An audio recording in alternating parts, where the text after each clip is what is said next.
Unspoken Issues. It's the Unspoken Issues podcast, and we are going to be discussing Unity, all 18 parts of this magnificent event that happened in the Valiant universe. By the time this airs, there will be a nice little intro episode, so you will have a nice background of the Valiant universe and the characters we're getting ready to discuss. It's kind of like a primer for you.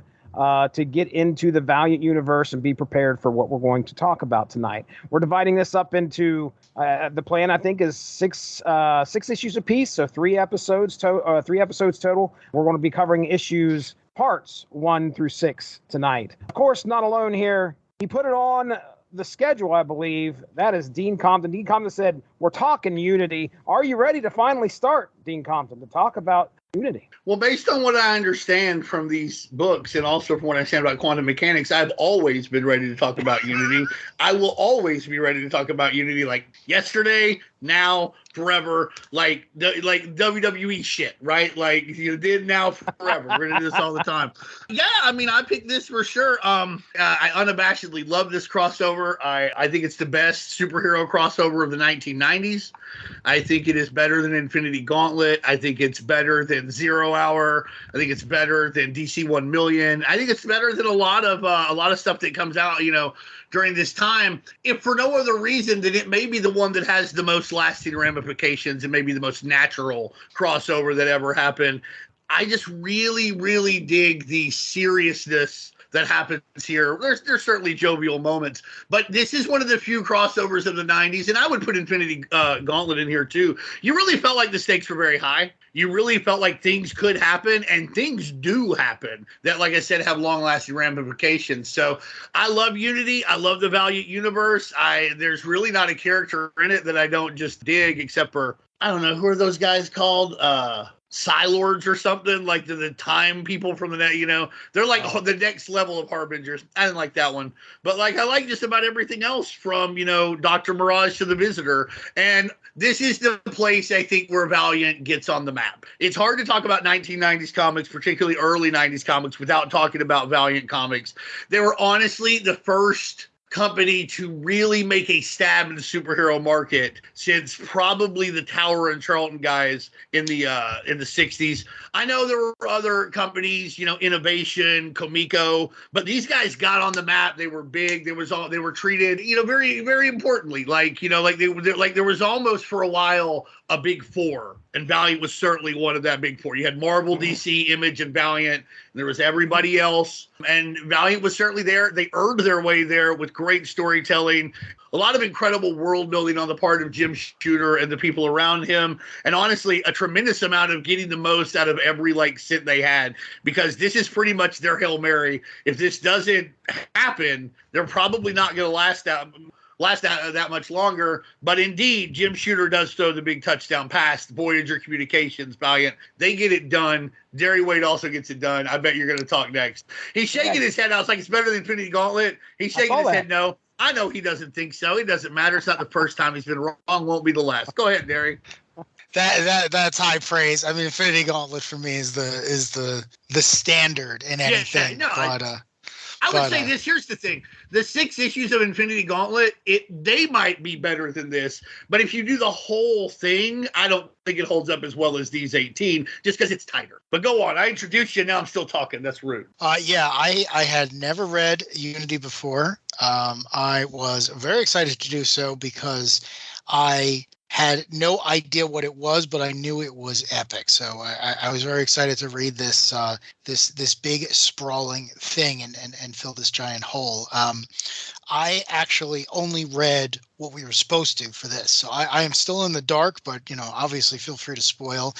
And the first 6 issues were great. It definitely doesn't feel like anything else that was coming out at the time.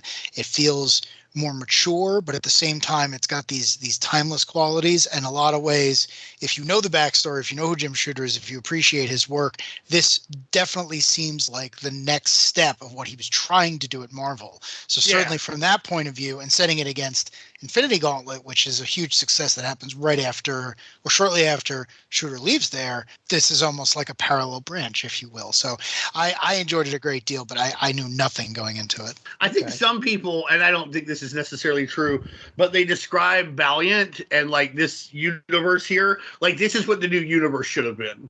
Like this feels very serious, but like, you know, if you're 11 or 12 or older, you can get into this without it like being so over your head. But there's a lot here for people who are as old as, let's say, you know, I don't want to, you know, maybe a 43-year-old man. I don't know who would be 43, but let's just say one of them. Let's say one of us. It's me. This is It's me. issue number 0 of Unity dropped April 14th, 1992. So we are talking a 30-year anniversary right now for this, the start of this massive event. I'll tell you, a lot of good things happened in 1992. And what a year for comic book. Yeah, well, yeah. When you look at that whole year and see what happened in the industry, it's amazing. It really, really is. And I would argue that Unity is just as important as anything else except possibly the start of Image. But when anything else happens, like this was big. This put this dominated headlines in a way that I don't think that they wanted it to succeed. I think it succeeded more than they thought, because like this was at the same time Tom McFarlane is getting Spawn going. People are like, but have you read Unity? Right. How could anything make anybody talk about something besides Youngblood at this time? Valiant did it though. Yeah, that is exactly right. I'm mostly aware of Unity specifically because of Wizard Magazine and their discussions about it. But yeah, there's a lot of importance that goes along with this event, and it made headlines, just like Dina's saying there. So that's how I was aware of it. Was I seeing any of these issues? No. Because they were like, it was one of those things. Granted, I'm not in a big metropolitan area where I was growing up, but the LCS was usually on top of things. I never saw any of this on the shelves, and it was hard runs for these to are pretty find. low. Yeah, it's hard especially to find. for the time. Right. It is very hard to find some of the back issues that were happening in this event. So, Darry, did you say that you had heard about it back then, or were you were you completely oblivious?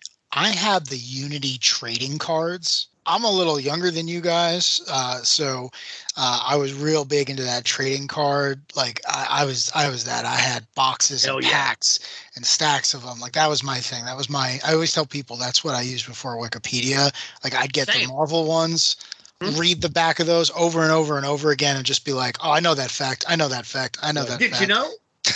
Remember that at the bottom of those? Yeah. I was like, now I fucking knew. Those little facts, man. Those could change things on a playground. But I had the Unity trading cards. I had no idea what was going on. If you've listened to our Ultraverse episode, it was the same thing there. I read all those things and I knew the characters from there. And the same thing here. It's like, oh, I remember that panel. I had the card for that. I was not exposed to Unity. Unity started right around the time I started reading comics. So I don't even know that I would have considered looking for, because the characters I wouldn't have known. Like it's not like Spider-Man, the X-Men. They are vaguely in the media. If you ask your parents to get you those, they're like, yeah, fine. All right, cool. I kind of know him. But it would never have occurred to me to be like, I want the Shadow Man. You know, it's but also it kind of makes sense, because now that I've read this thing, it's like, oh yeah, these are skewing a little bit older. Yeah, I didn't have any of these. The very first issue, Unity number 0, is free. I had that. It's in my collection. I could not tell you at what point I got it. So I don't think I got it off the rack, as it were, but that one's definitely been propping up a short box, I can tell you that. You know, Unity number 0, before we even get started in the meat and potatoes of this stuff, what a deal. Like, they give this away. It's free because they need attention. Obviously, they need people to do this. Let's get you hooked. Barry Windsor Smith art, great shooter store. We get you right to the center of this. Here's 1 million guys, and it's free. And also, and I think this might be just as important in a way, it's a 0 issue. And I don't know if it was the first 0 issue or not, but it's one of the first. It's like the first time I remember the Wizards top 10, you'd have Unity number 0 in it. You know, especially the red version. You know, the giveaway to comic book stores of the giveaway. I think that also got people's attention because this was a collectors based market at the time. This was like, a 0 issue even before a number 1. Wow. But also it's a really cool concept, and I think it's been utilized very well for the most part since then. It's done very well here, but like right off the bat, that's 2 big punches. It's a 0 issue and it's free. Yeah. And the next week, part 2 is going to be here. So you got I think these are $2 at the time, maybe $2.50. Maybe you'll come back and spin it. Maybe you won't. But what a gamble. And it obviously paid off. Like the first time I heard about Valiant, though, this is so wild. Y'all remember those Entertainment This Month, American Entertainment ads in the comics? Oh, yeah. Which in a way were also, like you're saying, the Wikipedia stuff. Like I would look at that and get what information I could because you got to get it where it is. Like, oh, it's a cable logo. What's going on with cable? I remember the first time I saw that a little thing like Dark Horse and Independence in this little section. And it had Evil Dead Army in it, which would later be Army of Darkness. But at this point, they were still like calling it that because they were having Dark Horse did the adaptation. I'm sitting here, I'm like, novelization. This is not a novel, sir. Get this right. It's very important. You don't want to let everybody down. And then one of the next ones was like Magnus, Robot Fighter. And there was like a picture of the cover, MGNVS. And I'm like, how did Marvel lose Magneto? Because I'm like, Magnus who fights robots. It's got to be Magneto, was it? Spoiler alert, not only was it not Magneto, it's a character about as old as Magneto. Oh, yeah. So that was my first exposure to Valiant. What about you, Jesse? I know, like I said, Wizard was usually my gateway into learning anything else outside of what I was picking up or seeing at the 7-Eleven or at that was where I was learning more about what was out there in the industry. I'm trying to think of like my first issue that I picked up from Valiant because I know that I saw it on the shelf. It couldn't have been much past when Unity had completed. I know I definitely had Ninjak. I was picking Ninjak up. Okay. In the back issue bins, I was able to find Bloodshot, Eternal Warrior. I got a decent run of Eternal Warrior. Archer and Armstrong, I never really picked up any of that. I didn't pick up any Rye, which I didn't understand. I would see these things. Boy, I wish I had those trading cards you're talking about because I would see Rye and I'd see Bloodshot. I'm like, how are they related? What is going on? One's Vin Diesel and one's Japanese. That's how I file them. Perfect. That's what the trading card said. Oddly prescient somehow. Strange, very strange. But yeah, I'd say probably it was most likely Wizard and maybe seeing it at the LCS and then finally just taking a chance and being like, I'm going to try this. This looks pretty cool, and just see what it was like. Did I understand what was going on? I mean, it felt very much like a different superhero universe to me. At that age, when I was reading these things, when I was reading Valiant, the thing that I was paying attention to the most was the art style. I've told you guys many a times, I'm sure. I'm an Image guy. I'm following McFarlane, Liefeld, all these guys, Eric Larson. I'm following that universe. And then I look at the art style there and compare it to what we were getting in Valiant comics. And to me, this was just me. I didn't like it. It just was stylistically, it didn't speak to me. With the exception of David Lapham, it's a lot less flashy. Right. You know what I mean? And this is where Lapham cuts his teeth, and he's already amazing. Like, he's penciled, 8 comics, and he's already knocking this shit out of the park or whatever. Right. Here. But, they did have a house style, and it was much more focused on storytelling than it was looking flashy. And, yeah, at that age, Stormwatch looks a lot cooler than Turok in a lot of ways. Right. It just does. I do have probably 3 copies of Turok #1 sitting over here. Oh man, that was hot. That was a hot comic. We were going to make $1 million. I bought that comic and I had my parents put it in a safe. No, come on, dude. To happen to that one. Me and 2 million other motherfuckers. Oh man! What's sad though is it's a good comic, and honestly, you can argue. I don't think it's even an argument. Out of all these guys, Turok's the most famous. Turok, his video games are legendary to this day. Dynasty. That's where most people know. I think despite the Bloodshot movie, I think more people know Turok. Well, yeah, wait, we got to start with that. You asked before, our first contact. I played Turok Dinosaur Hunter on the Nintendo 64 every afternoon for 3 months, and it wasn't until it was someone else's turn and I was looking at the box and I saw Acclaim Comics or so. It didn't even occur to me that this was a comic book, and everyone was like, "You're the comic guy, you don't know this nonsense." It's like, I never heard of this guy before. And then you go to the LCS and it's like, oh yeah, Turok Dinosaur Hunter used to be Turok Son of Stone, used to be hanging out with, I don't know, Dr. Solar or whatever. So yeah, I'm with you. I played that video game before I even knew what a Valiant was. Yeah, I mean, I think that for a lot of people, that's they know. They probably, Shadow Man even had a critically acclaimed video game. I don't think it sold super well, but I believe it was, if memory serves, it was well received. I could be wrong, but I was just going to ask if anybody played the Shadow Man game. I never played the Shadow Man game. It came out on N64. I didn't have an N64. I had a PlayStation. So okay, let's go ahead. We'll get into our first issue. Unity, number 0, chapter 1, Ends of the Earth. Written by Jim Shooter, penciled by Barry Windsor Smith, inked by Bob Layton, and colored by Janet Jackson. April 15th, 1991, a young woman is sucked into a black hole in Muskogee, Oklahoma. October 23rd, 1991, 6 months later, the same woman is now transported into the sky and falls into Chicago, Illinois. April 4th, 1992. Solar and Jeff, the Geomancer, are at the home of Erica Pierce, who has been murdered along with her husband by someone that looks just like her, and happens to look just like the woman we see in the beginning of this issue. The doppelganger also kidnapped Erica's son, Albert. Jeff is worried this is a demon that has been foretold to end everything. The pair believe she may be hiding in another universe and head there to find her. Once there, they are in a strange world where dinosaurs and machines coexist called the Lost Land. Sensing they may be outmatched, Jeff asks Solar to send him back to Earth so he can tell Gilad, the Eternal Warrior, to come help.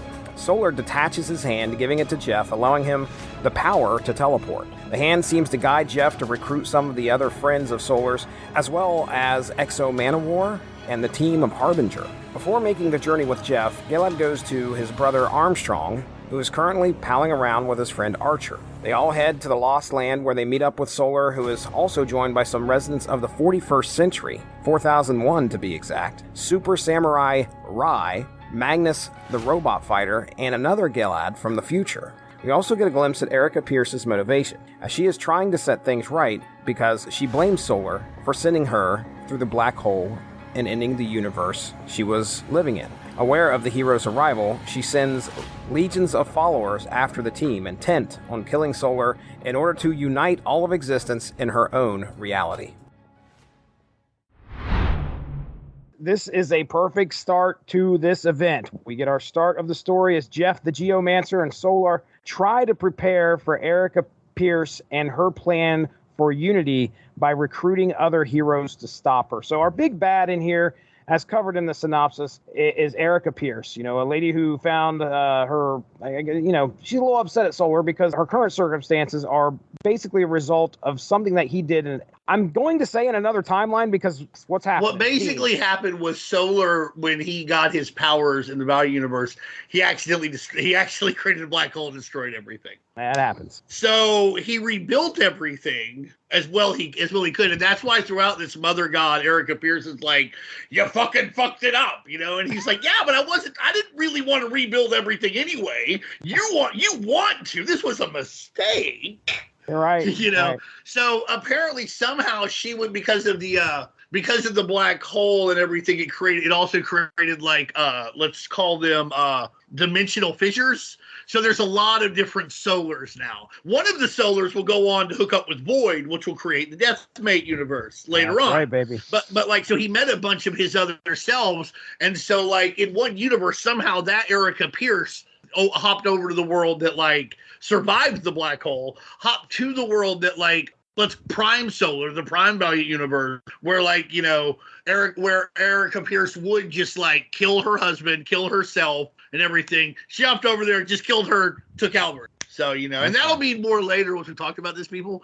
But that's what. That's why Mother God's mad, because like that's basically it. That's what I was trying to do. I wanted to make sure I understood her motivation. Yeah. I mean, I could tell throughout this whole series. Yeah, she's upset about something. And it's combined with an incredibly abusive past. Her father was abusive. Her husband was abusive. So now she has all this power, but and she wants to remake everything and make it clean and neat and without everything will be perfect. And that is something that victims of abuse, being one myself, that you try and do. You try and make like I'll redo everything, and it never works on a personal level. I assume it would also not work on a cosmic level. But having never had cosmic level power, I don't know having had personal level power, man, not a great idea. Still tough.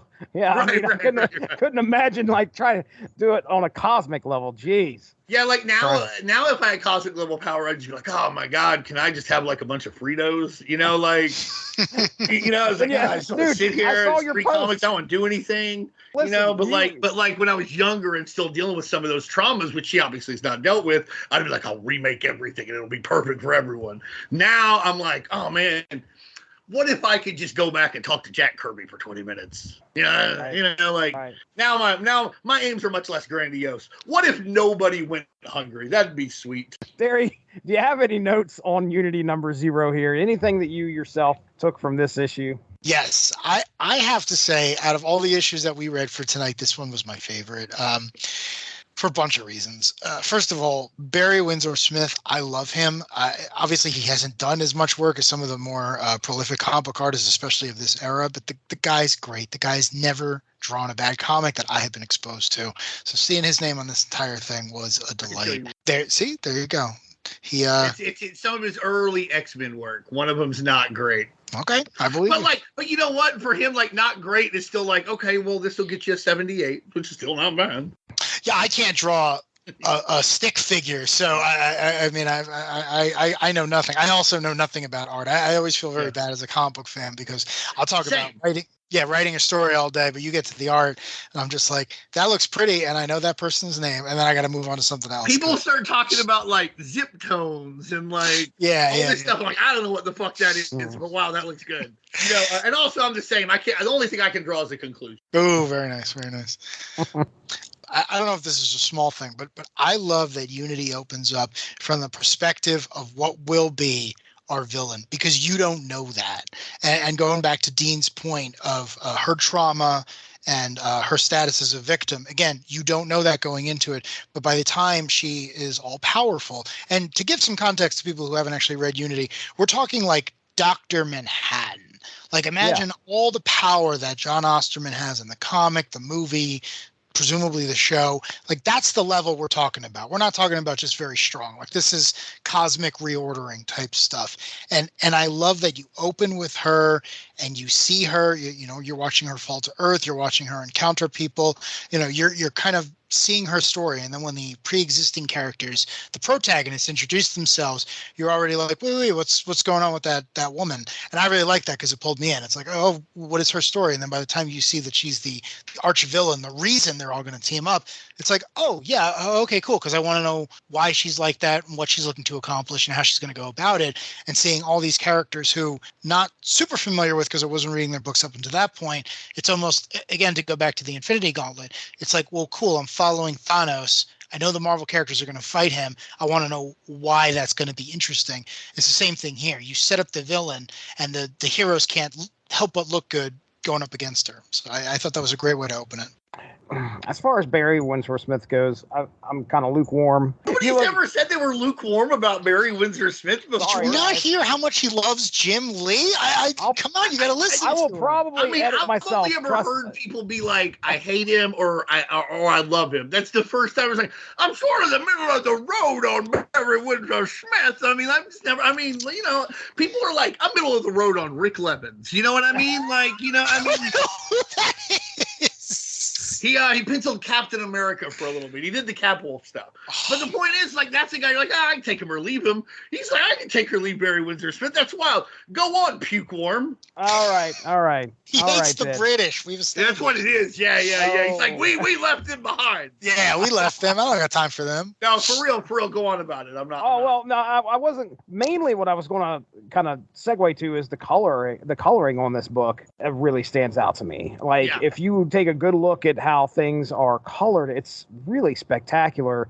A lot of detail. The solar, what do we want to call these? Solar flares? The things that are like multicolored, like slivers of, I don't know. I'm going to call them solar flares. There you go. Okay.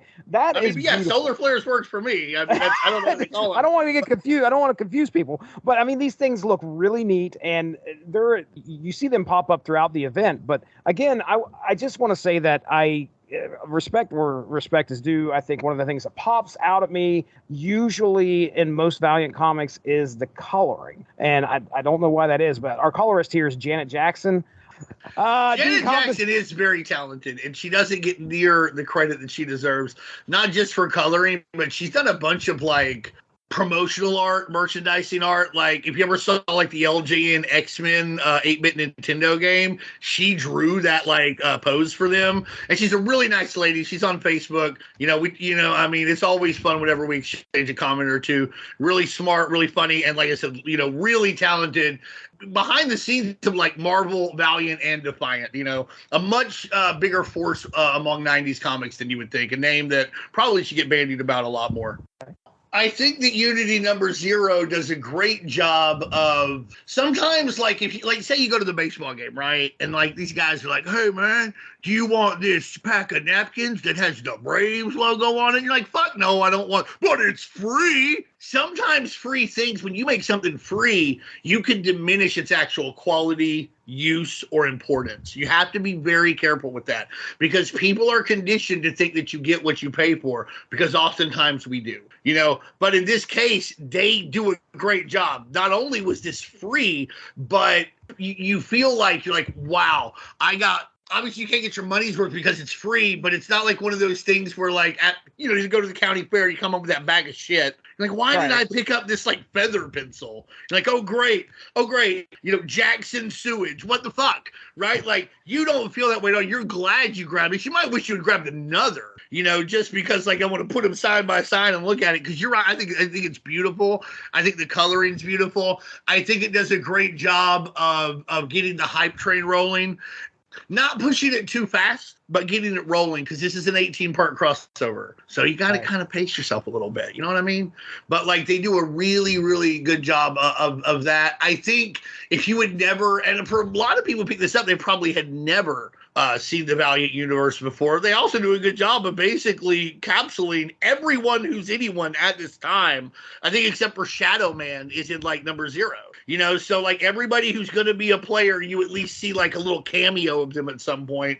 They explain what the Lost Land is, which was the Lost Valley before this, and it predates Valiant. Turok, Son of Stone, and Andar, that was their deal. They went into a valley, and oh my god, now there's dinosaurs and shit. And it's important to note that Magnus and Solar also like predate the Valiant universe. They were gold key characters, and now I don't remember who owns them now. Random House? I don't know. I read that they are owned by Universal. Universal, okay, yeah. Through some, someone bought someone who bought someone who bought someone. But, right, Media Monopoly. Ben Bagdickian, read it. It's great. So I just think that this was the perfect way to start a crossover, especially a crossover that a lot of people were going to be getting. They didn't know a lot about the universe or a lot about the characters. I feel like by the time you're done, you are ready to read Eternal Warrior #1. And in many ways, as we said many times on this podcast, that is the greatest compliment that you can give a comic book, is when I close that last. I'm like, God damn it, why isn't the next one here? Right. Well, in the year of our Lord 2022, it is. I assume in North Am in 4001, like they can do that shit too. Like, but who knows? Oh yeah. Bims and scammers and shit. Who knows? The only thing I'll say is he mentioned the Lost Land. I love this. I mean, again, I know apparently we don't like BWS on this podcast, but that's fine. What's this sweet shit, white man? I'm with you. He's slowly. Mr. Smith from like Conan, like one comic that got a C+. But like, I love the guy. His Conan's great. His Rune Silver Surfer's amazing. We should cover it sometime. I love Rune. I agree. I love the Dark Horse shit he did. Weapon X, Machine Man. Come in somebody else, buddy. Jesse is who I mean.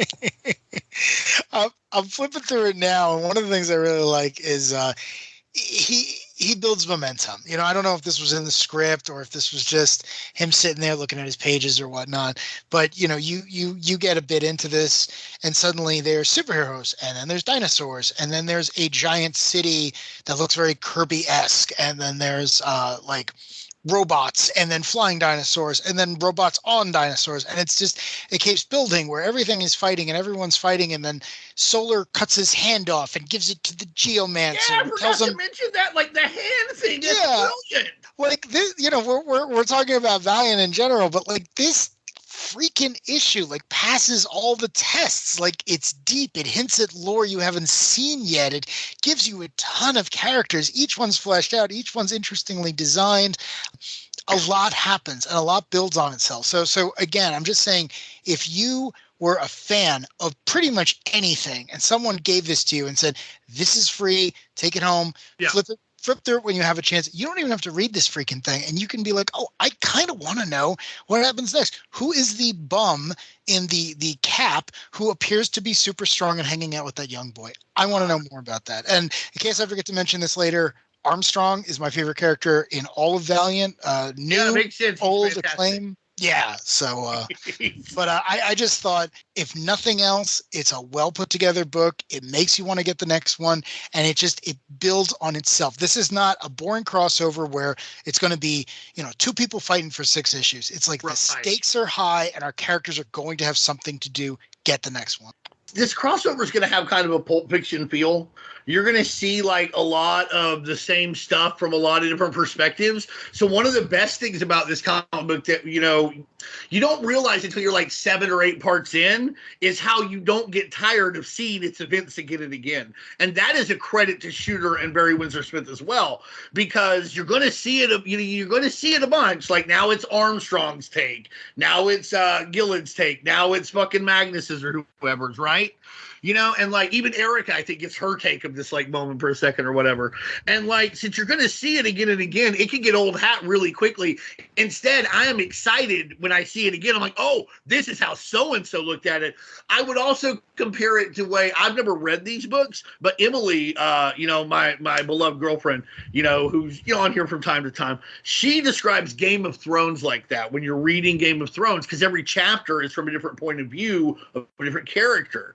And so you'll wind up seeing the same events and you'll be like, oh, wow, this time it's so-and-so. So I think I think that is underrated when you read it, that they made something that would stand up to repetitive viewing in an incredibly short time. Mm-hmm. It was almost binge-worthy before we would use that term. Because a lot of times when you binge something, you have to see a lot of the shit again. And like this time it's like, oh, cool. And then that again. No worries. And yeah, also I wanted to say, like in this part, they're like, oh, the dinosaurs are robots. Yeah. Later on, the dinosaurs are decidedly not robots, or no robots I've ever seen. But apparently Erica, Mother God's made all this. She can do anything she wants. And I think the only other thing we haven't mentioned is we keep saying time is not absolute. All times exist in the same time in Valiant, except in the Lost. And if you go there, like it's almost always the same time there, and you can enter it from any time. And this whole crossover kind of centers around that. They get that over in 0 too. 0 as well. I shouldn't mix up the numbers. They get that up and over in issue number 0 as well, which I think is also kind of I don't want to say a heady concept, but it's kind of a concept that you can lose yourself in if you're not careful. And they do a pretty good job of making it clear and making it dense without making it overtly complex, if that makes any sense. You want to talk about a concept you can lose yourself in. The very cover of Unity number 0, almost the exact center of the page, is the upskirt shot of Magnus Robot Fighter. That is distracting. Because like staring into the void there. it's there's all this color, there's all these. It's literally half an inch away from the face of, I guess that's Shadow Man. It's right there. And the way he positioned it, it's almost like, we know why you showed. But in general, I find Magnus's costume very distracting, because I'm always like, you do martial arts. Why are you wearing a skirt? Like, I know you're from the 60s, but like, why? It is a tunic? Is that what that? Okay, it's a tunic. No, I mean, it is a tunic, but my voice was just like, it looks like a skirt. That's the same fucking thing at first. I was like, why is that guy wearing a dress? Not that I cared, or whatever. Even at the time, like, I just want to know what the deal was. And I kind of get it. And like, it's important to note that costume in Magnus was created in like approximately, I don't know off the top of my head, 1964, 1965. So that looks pretty, men in the future will wear tunics that look like dresses and smash robots with karate hands. There's like a faux high Roman Empire thing going on, right? That's why his name Magnus. For sure. Like kind of done away with a little bit of it here, but yeah. Also, let's get this out of the way. And Emily wrote, speaking of Emily again, she wrote a great article about Steel Nation. the first 4 issues of Magnus Robot Fighter at the site. Everybody should read it. That they should read those issues and her take. It's great articles. But one of the things she's like, he is the Magnus Robot Fighter is the most. He is exactly what he says he is in all of the history of comic books. Magnus Robot Fighter. What does he do? He fucking kicks the shit out of robots, and we love him for it. There is no mystery here, folks. No mystery here. No mystery here. None. Just listen, you motherfuckers. Like, you better hide your shit, Ultron. I would pay for that. All right, let's get into our second part here. This is going to be Eternal Warrior number 1.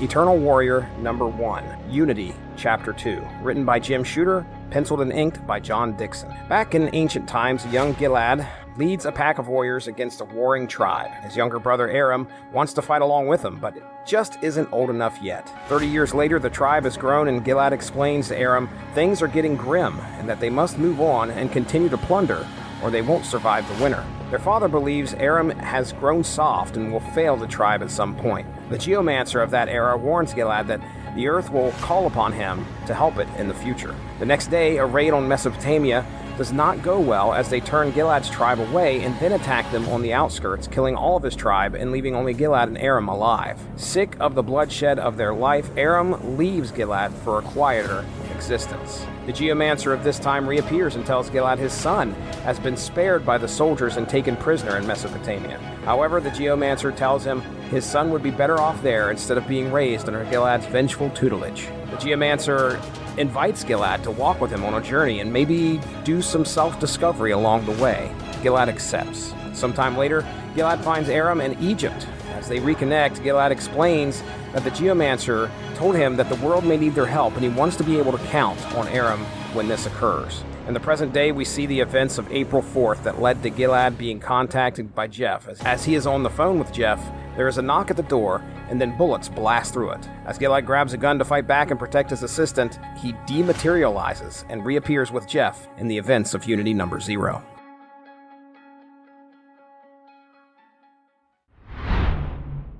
And one of the things I'll just throw out here, because we get a lot that happens in regards to the past between these two brothers. And Aram Armstrong, it's good to be able to see.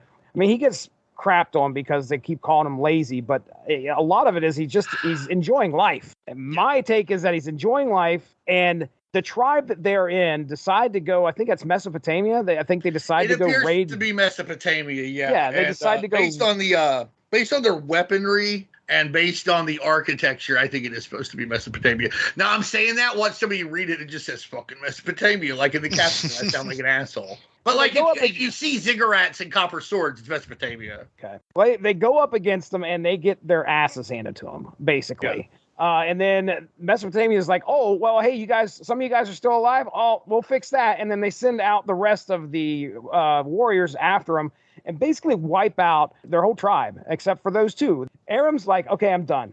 They've killed my wife. He has hit his breaking point. And you see here where Armstrong makes his decision to basically part ways with his brother because he does not want to lead that life anymore. He doesn't want to go into that warrior lifestyle. It's not for him. Go ahead.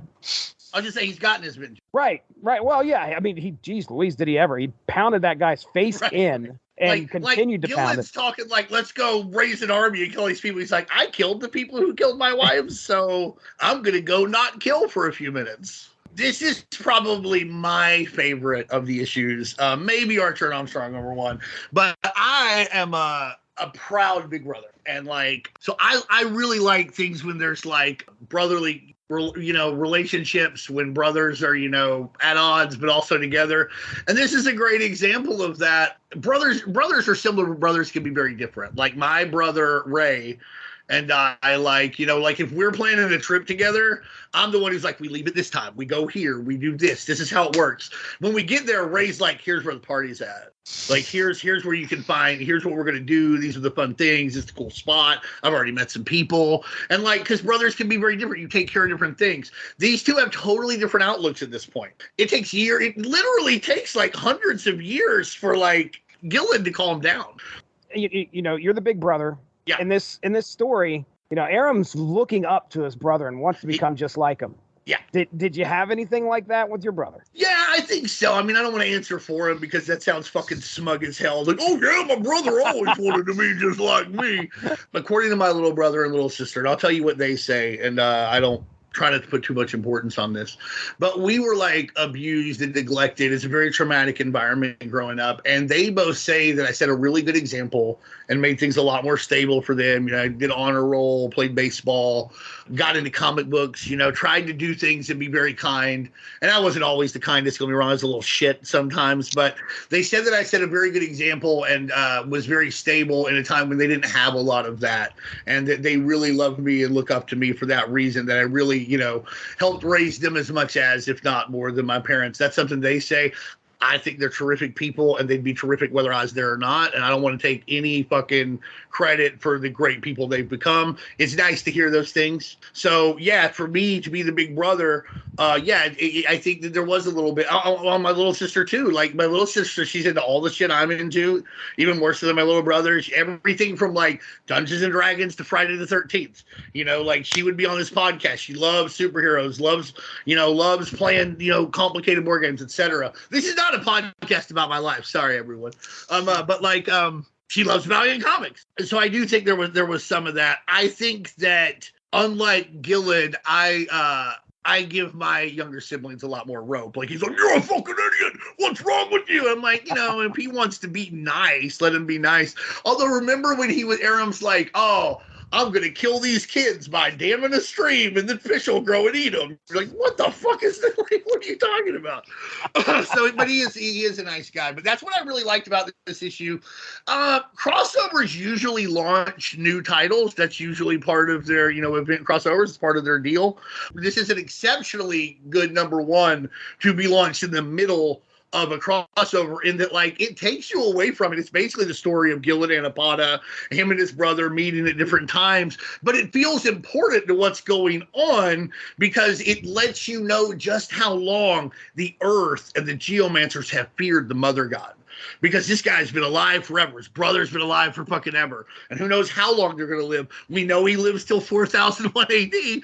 It just really gets over how, like, this is a scope beyond, like, physical issues. This is a time thing. This issue, in some ways, more than any other, shows, you know, time is not absolute. We've been waiting for this a long time, and however long we had to wait, it was going to get here no matter what.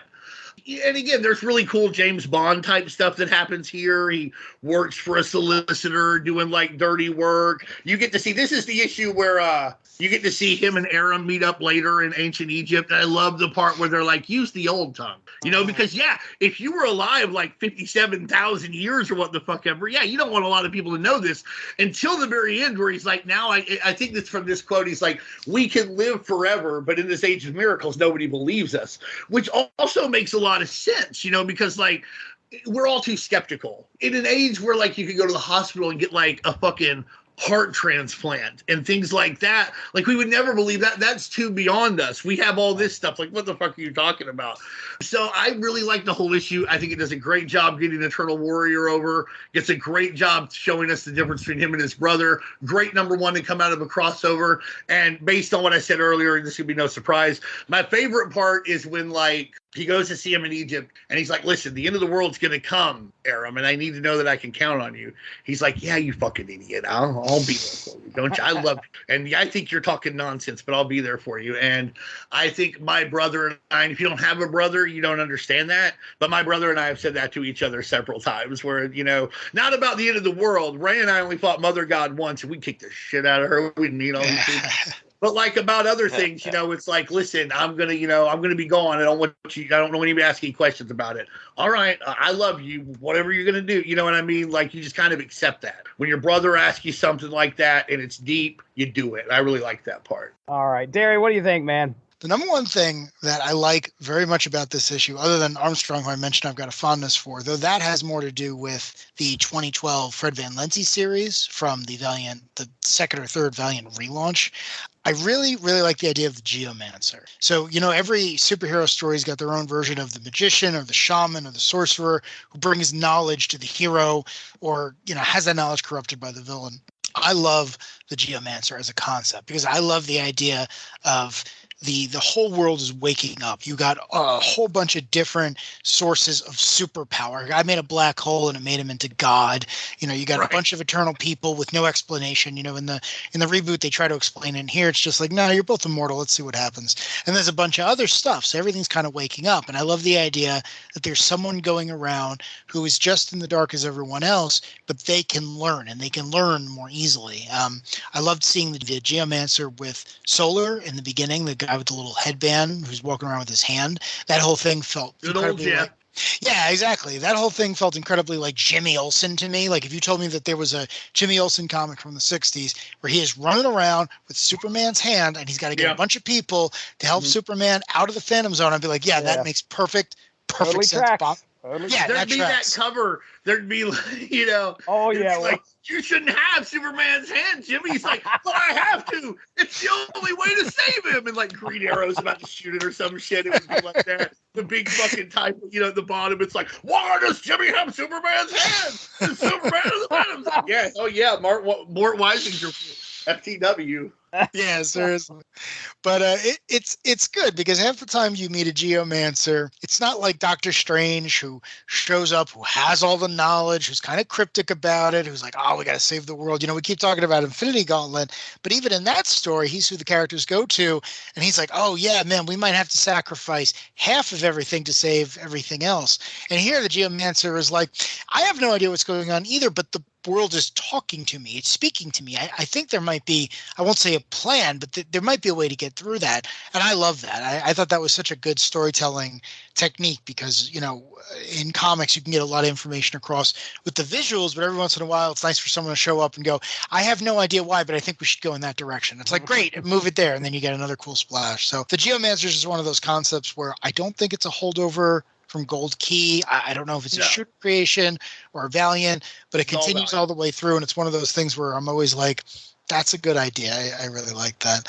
As for the comic itself, again, it blows my mind that it's like this thing was on the shelf with some very, very popular books. And this says, I'm going to give you 20 plus pages of just like not even sword and sorcery. It's just like it's ancient. It's like sword and sandal stuff. It's like you also get the James Bond shit. Yeah, yeah, exactly. He beats up the bikers and he goes to meet the hot lady who wants to have sex with him because she's got his jacket and guns. Yeah, when she's like, I want to get in the shower with you, I'm like, oh, okay, you're targeting an older group than, I was when I was buying X-Men number 1 or whatever. Don't worry, I think you're old enough to handle it now. That's why I said it. You got any questions, I'll tell you later. But it's interesting because you read this and you're like, oh, yeah, okay, you were on the shelf next to this stuff. You weren't necessarily competing with that stuff, but you may have been a little too early.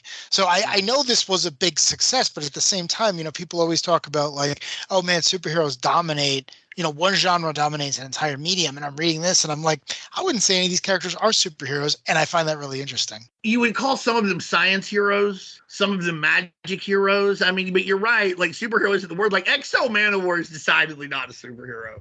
Like just decidedly not. No, at some point someone calls him like, oh man, you're just living like Donald Trump up here. Right. Well, I mean, he's Conan in a can. You know what I mean? Like, and like he's actually like a barbarian brought to now. He's like, this is all stupid. And I can shoot anyone in the world with my super lasers. He isn't a superhero, but I thought about you because I think my favorite scene in everything we read, I hope it's in what we read, is when he gets the guy's salary in gold and gives it to the labor union in full view of all the other executives at the company. And then he gets up and walks out. Is basically like, this wasn't worth my time. Do not backstab each other again.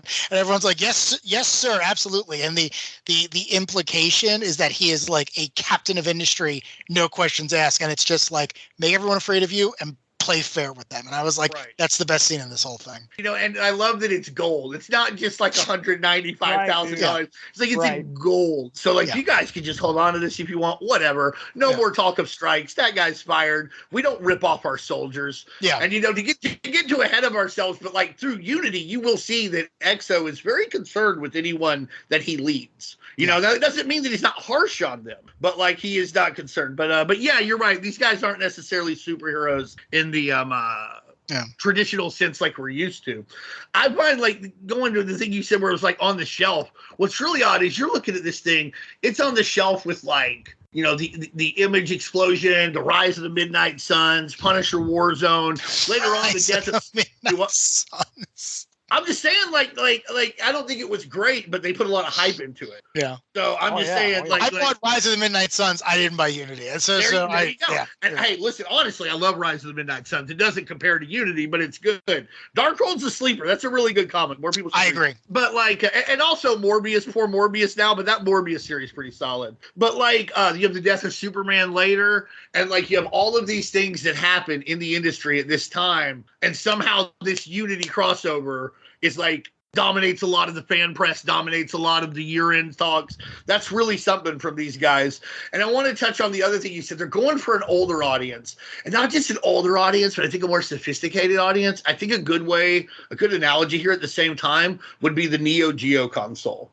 The Neo Geo console cost a lot more, but like its games were higher quality. There was more blood. There was more of this kind of stuff. And they also advertise like, they're like, don't be a weenie. And there's like a little hot dog, you know, I mean, buy our shit. Sega Genesis sucks. There's one with like the hot lady who's like, he used to keep his hands off me. Now all he does is play Neo Geo. But they didn't ever care about like being number one. They're like, if we could get like 10% of the market, we'll be really happy. And I feel like Valiant felt very similarly based on their stuff. We have a specific demographic we're looking for. We have a specific amount of money we're going to put into it. We'll spend a little more on a couple of things here. We'll charge a little more because these books cost more than Marvel and DC at the time. And if we can get 10% of the market, 7% of the market at the time, they probably would have been super happy. You're not trying to compete with Jim Lee, with Rob Liefeld, with Todd McFarlane. You know you can't do that, and you're not interested in doing that. So you're doing this other thing. But to your point, you do have to get him through the door. You have the Frank Miller covers. You have the BWS art. The Walt Simonson covers. Yeah, exactly. You have all of this stuff that, you know, people will like, or a certain type of person will like. And then the other thing, too, and I kept thinking about this the entire time I was reading it, this feels like Watchmen. You know, this may not be as tightly plotted as Watchmen was, but that's what this feels like. Like, I've given Watchmen to people who would never read a comic book, and they love it. And this is even before the movie came out. And this feels something similar. Like, there's a lot of stuff in Eternal Warrior and in some of the other books where it's like you want more mature stuff. You don't want, you know, superheroes are fundamentally kids' characters. I don't mean that in a negative way. I mean that that's how they were designed. Yeah, exactly. That's how they were built. That's how they were sold, and that's how they were developed, and that's fine. But, you know, this stuff, it's like, to your point, it's like Eternal Warrior goes from murdering a bunch of people 3,000 years ago to murdering a bunch of people today, and we still don't think he's necessarily a bad person. He's, you know, to quote Omar, he's still got a code. So it's kind of like, oh, you liked Watchmen, you like seeing more complex people who just happen to have superpowers. Check out Unity. You know, you could do worse, and then later on there's going to be a robot dinosaur. So right. I think, you know, you really hit it there. In a lot of ways, this was competing more with Vertigo than it was Image Comics. And if you remember the first wave of Vertigo comics, I think they were not superhero comics per se, but like Animal Man and Shade the Changing Man and like Doom Patrol had grown out of superhero ideas. Swamp Thing's kind of a horror hero, kind of always was kind of bridging that gap. Sandman's its own thing. Sandman Mystery Theater coming out later. That's just it's not a straight superhero comic, but it was about a straight up superhero. So I feel like it was more competing with, you know, maybe those folks who, you know, like me, you know, I wanted to read, like now, I like to read superhero stuff, but unless it's kiddie stuff that I was exposed to as a kiddie, hard for me to get into it now. You know, so I think that's what this was for. I think it was like, let's get some of these people who still want superhero stuff. They'll grab Sandman and Solo. Mm-hmm. Yeah. But Eternal Warrior #1, fucking great. And don't forget the part where he kills that giant. With a, what was it? Is it it's a bear leopard claw? Because leopard they worship claw. the leopard spirit. That's right. I remember them talking about that. And everything. He Also, messes him up. If you'll notice, like in like Unity 0 and now here and then later, like, man, they talk weird about ladies. Let's be honest. Like in Unity 0, Erica Pierce shows up and the guy's like, "You're looking good, baby." Like she just teleports on the street. Like this guy shouldn't like die. Of like, you know, like fucking because he's scared and has a heart attack that bad. Instead, he's like, "Oh, I better sexually assault this lady." Yeah, and right. then in Eternal Warrior #1 on like the first page, it's like, "Hey, Dad, I'm 11 years old. We beat a tribe. When do I get a girl?" So there's other stuff that happens in this too, where you're like, "What the fuck?" Yeah, dude. Let's jump into Archer and Armstrong #1. Which let's do it. I looked up on Mike's Amazing World of Comics. There was an Archer and Armstrong number 0, which dropped, I think, right before Unity number 0 its dropped. last page is like literally the first page of them like held up by that cold. Okay, all right. Like that's where it ends. Like, you know, right there. He's like, Armstrong being funny. The Jay and Silent Bob of the universe, Archer and Armstrong. I was gonna say that you took the words right out of my mouth. Thank you. Great. Yeah, I stole them with my mental powers and Sting over here. So Archer and Armstrong number 1. Archer and Armstrong number 1, Unity, Chapter 3. Story and script by Jim Shooter. Story and drawings by Barry Windsor Smith.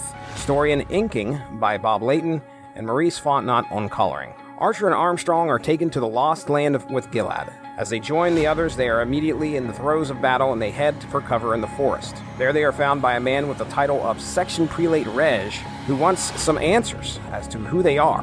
When Archer explains who he is, the prelate bows, as he has been a devout follower of the great philosopher that Archer becomes. However, this younger version of Archer has not grown into that role just yet. The prelate decides to take both Archer and Armstrong captive. Reg explains the ruler of the Lost Land, Erica Pierce, aims to wipe away all realities except for that one and start anew. Outside, Armstrong looks to make a possible escape by purposely getting covered in dinosaur droppings. Meanwhile, Archer is still in the compound with Reg, where Reg is trying to learn wisdom from him, but when things get out of hand, Reg looks to have Archer executed. Finally free, Armstrong discovers a swanky bar where he finds Erica's son, Prince Albert, who Armstrong learns actually hates his mother. Sensing an opportunity, Armstrong makes an alliance with Albert to rescue Archer in exchange for killing Erica. Soon, Albert leads the pair down a long corridor to an observation room that looks down on Erica and gives Archer a gun, telling Archer to take the shot and kill her. This may also be my favorite book of the 6, just because of the humor involved. Most of what we're getting here is super serious. Oh my gosh, we got to stop Unity. Holy crap. We've got to do what is going to happen next, whatever it is. We've got to be prepared. Holy crap, what's going to happen next? As it turns out, holy crap. as a matter of fact, but the humor in this book it's a great addition to all the flavors that we're getting throughout this event. I love Archer and Armstrong. I love them. I like I said before, I was exposed to them when Valiant was relaunched and rebooted in 2012. I think the company still exists today. I'm not 100% sure, but I love them. The idea of an immortal. Not quite dead yet. Not quite dead yet. Good. All right. You heard it here. But the idea of an immortal who's just going through all of civilization, drinking, having fun, not really caring about the repercussions and seeing where life is going to take him, I think is very interesting because he ends up being as influential as his brother, the Eternal Warrior, who is constantly seeking out these giant conflicts, thinking that the world is going to end. I mean, as far as we can tell, they've had an equal influence on the world. One was drinking and running from things, and the other one was running toward, I won't even say danger, but toward the fight, right? So I love that because it doesn't say one's right, one's wrong, and it says, these are two people with similar backgrounds pursuing different goals and pursuing the same goal in similar ways, which is to see what comes next. But my favorite part about this issue is the Lex Luthor looking guy, the almost bald guy, clad. The prelate? In purple and green, he meets his Messiah, right? He meets his ideological God. And he says, oh, yeah, no, I know that time is a flat circle. So I know that me meeting you now means you may not have had all of your great accomplishments. And then he proceeds to quiz him on stuff and then decide later on, no, I still need to kill you. And Archer's like, wait, I need to go through and have all those quests. And it's like, no, some other version of you must have done that. That's fine. I won't really worry about it. And I thought it was great because I've always read Archer as this indictment of not even organized religion, but organized dogma, right? Like his parents were very zealous, overzealous and crazy. And Archer himself is a master in a variety of disciplines, but he doesn't want any of that. He wants to follow Armstrong around and, again, see what's going to happen next. So I love this comic. I love the type of thing where everyone's in mortal danger, but they've kind of been here before and they think, yeah, we're probably going to make it to the next one, so I'm not going to really lose a lot of sleep. But if you gave me all of Valiant, I would just be like, please, can I have Archer and Armstrong? I will write them for 50 issues, no questions asked. Another pairing, Quantum and Woody. Is that good too? I mean, have you read any of that? It's amazing. Somehow Archer and Armstrong are only the second best duo in the history of Valiant Comics. Quantum and Woody are decidedly the best. They're incredibly fun and funny comic books. Okay, all right. I agree. I second that. Yeah, Quantum. They're arguably the best books Valiant ever put out. I agree with that as well. and almost certainly the best books that Valiant ever put out that Jim Shooter wasn't involved with. Oh, yeah. No kidding. All right. Well, Quantum and Woody was written by Christopher Priest, who I'm just a huge fan up and down of. I really don't think that guy has written too many bad comics in his very long and very illustrious career. But yeah, to your point, Quantum and Woody came years later. I think after they had been bought by Acclaim. I'm not 100% sure on that. Very different duo, but so similar in tone that when Valiant was relaunched in 2012, they actually had a miniseries where the four of them kind of mess around with each other. Oh, nice. It was called The Delinquents. I bought each issue on the stands. It is hilarious. They end up fighting a fictional version, or very thinly veiled fictional version of the company Monsanto or Monsanto or whatever it is. The goddamn Roundup scumbag. Yeah, the Roundup people. Their version is spelled only slightly differently. So I don't remember which is which, but it's great. And the four of them get together and they're like, oh man, we should have been doing this all along. And it's one of those things where I can't believe it's like the first time Luke Cage was put with Iron Fist and then it goes on for 100 issues. It's like, I wish that book were still coming out today with the four of them just messing around with whatever happens to be in the headlines. Okay, I've veered things off here. Dean, what do you got here, man, for Archer and Armstrong #1? Well, Barry Windsor Smith, writes and draws this one. And you can tell that it's a very funny book, but it's got that British sensibility of humor. Not like too bad or anything, but it's just so like straightforward. Like Armstrong's a drunk and he loves it. You know what I mean? Like, and that's a lot of characters on like Britcoms that are like that.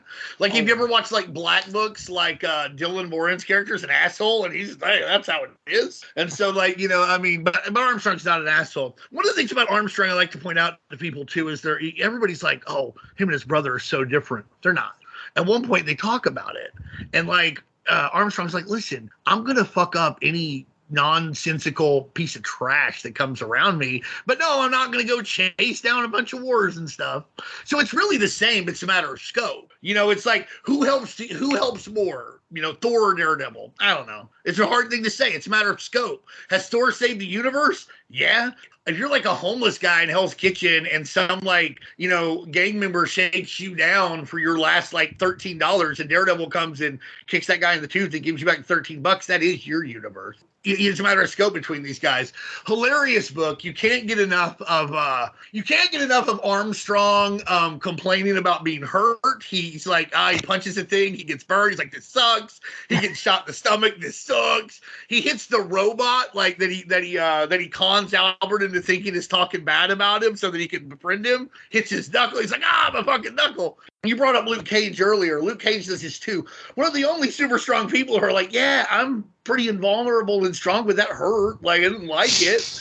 You know what I mean? Because like, think about it. Like in my younger days, I could climb a rope, but like it hurt your hands. You know what I mean? Like this stuff would still have some impact. I mean, not for everybody. Like I don't want Superman to be like, ow, my eye. But I do want like, like sometimes for somebody to be this way, and there's no one better to do this than Armstrong.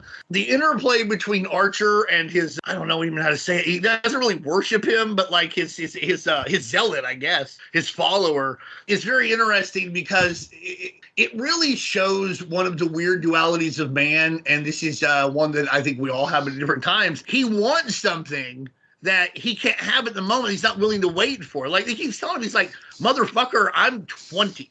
Like the Right. shit that I mean, like most people are not, the Beatles just shitting pretty good hits and philosophies by the time they're 25, 26. George Harrison, one of the wisest people of all time. He's like 24 when he's coming out with this stuff. Most people aren't. It's wild. So like he's not willing to wait for it, which, it's funny to me. But all in all, it's exactly what a buddy comic should be. It sets up one of the most important in what will be a lot of little moving pieces that are happening at the same time here, which is another neat thing about this crossover. There's a lot of crossovers like Infinity Gauntlet or Infinity War, where all the heroes just show up and then do stuff. All of these guys are doing different things at different places at different times, and it's going to come together. And I'm not knocking one over the other. This was just a different approach. You didn't see it this time for the most part. Also, think about this. They have the same, like I said, the same philosophy to an extent, Eternal Warrior and Armstrong. Eternal Warrior is like, let's go this way. They both agree to,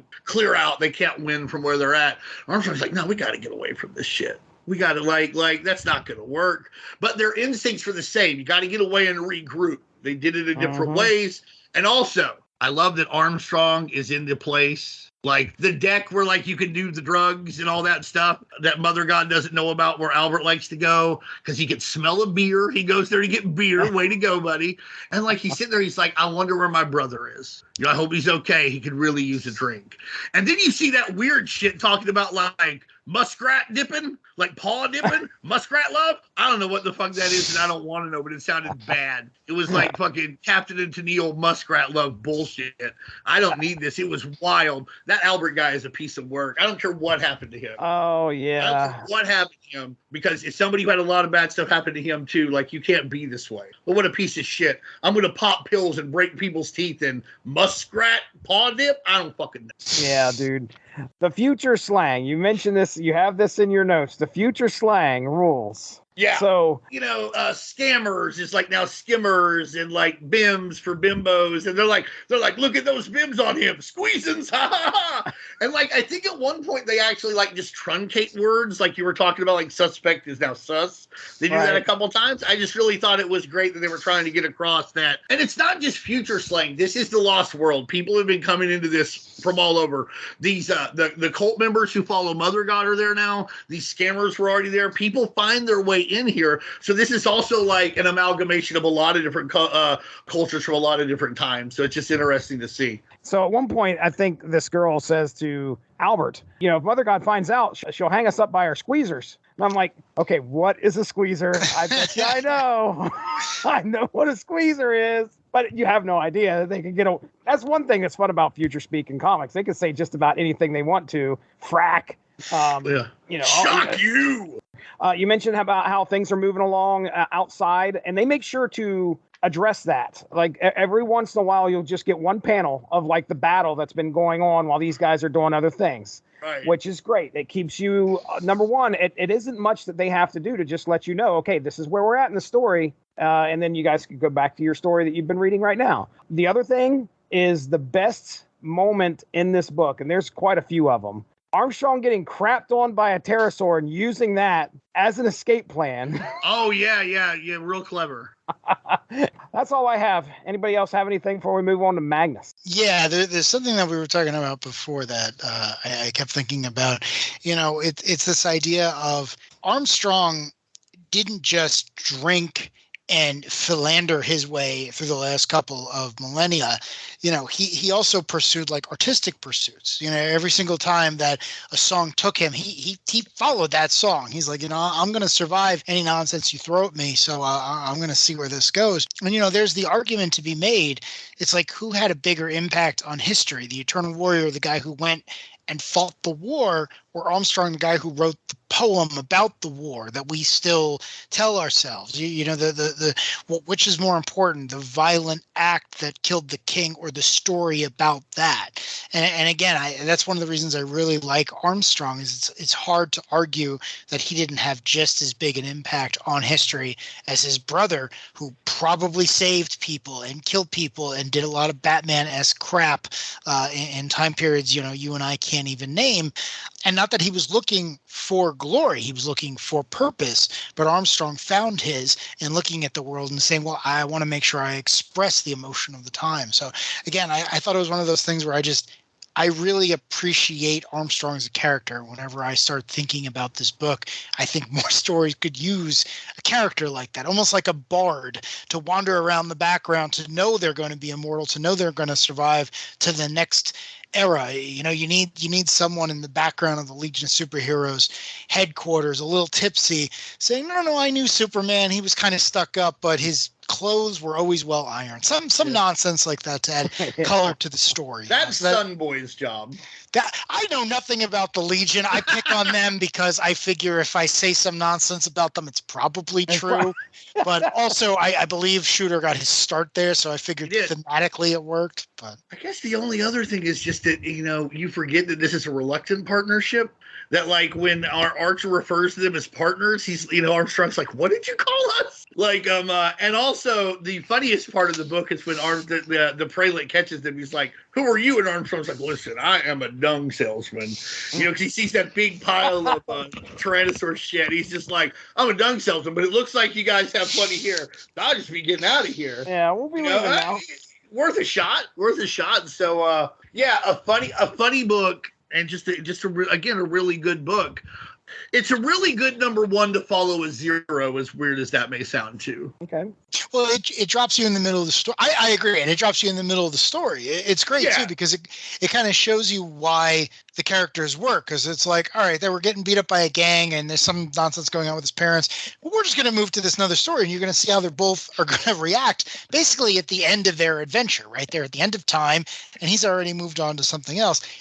In a lot of ways, it helps explain exactly what they were allowed to do in Valiant, because it really is a British comic. Like, Archer and Armstrong feels like something you would have read in 2018. Like, I was reading this, and if you had split it up into 8-issue segments, I wouldn't necessarily have been a future shock, but it definitely could have been in like 2008 or Warrior or something else. I mean, the art looks like Steve Yowell or a bunch of the people who were working across the pond at that time. So it's just got that feel of like, hey, in the UK, older people tend to read these things. They got a little bit more disposable income, and you can go a little more mature with it. And that legacy works well in Valiant, because again, I feel like that's who they were competing with. This idea of like, yeah, Superman's great. We all like Superman, but get these. Don't stop reading comics once you get to high school. Read Valiant.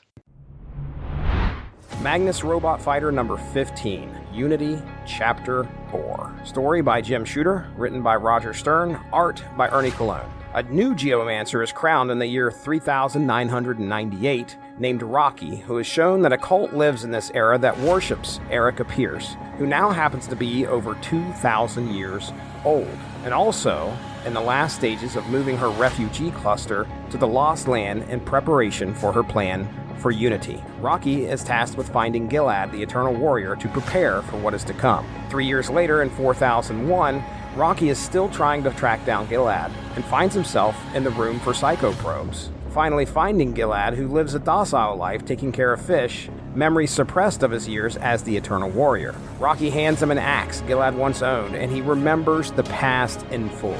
Meanwhile, Magnus, Robot Fighter, has recently returned from Mars and is agitated with his nation of Northam and has thoughts of starting a revolution.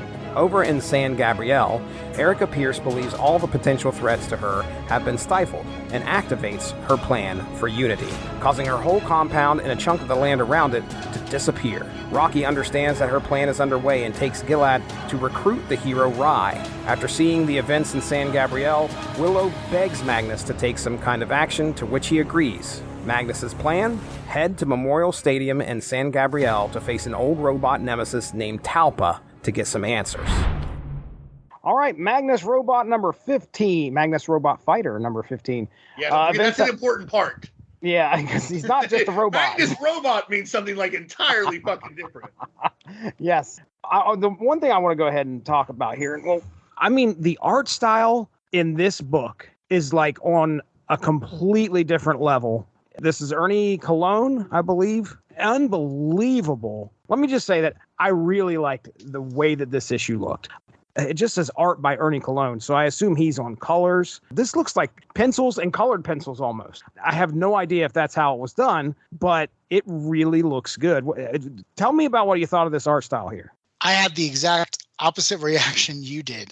I found Really? it to be very jarring, and I didn't take to it immediately. I had to keep rereading things because I wasn't following. One of the most distracting things is just, and I don't mean this in like a perverted way, the outfit the two female characters have in the first half of the book. I'm just very confused. I'm like, is that just how we dress in the 4000s or what was going on? But yeah, We're talking about Leisha. Is it Leisha? And oh my goodness, the one girl looks like Electra.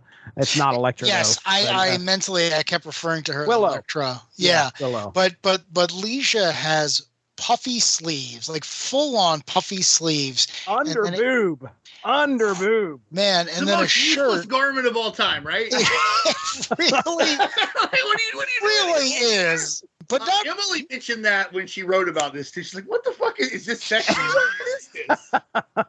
It's not even sexy. It's just useless. No, it's not. It's almost as if Ernie, and again, I don't know the gentleman, Mr. Cologne, was drawing this and was like, I want to see how inefficient women's clothing has become 2,000 years from now. So I'm gonna draw this thing. He didn't invent that though. That look predates like when he wasn't on the book. Oh, okay, Seriously? okay. That's how Leisha Wow. dresses.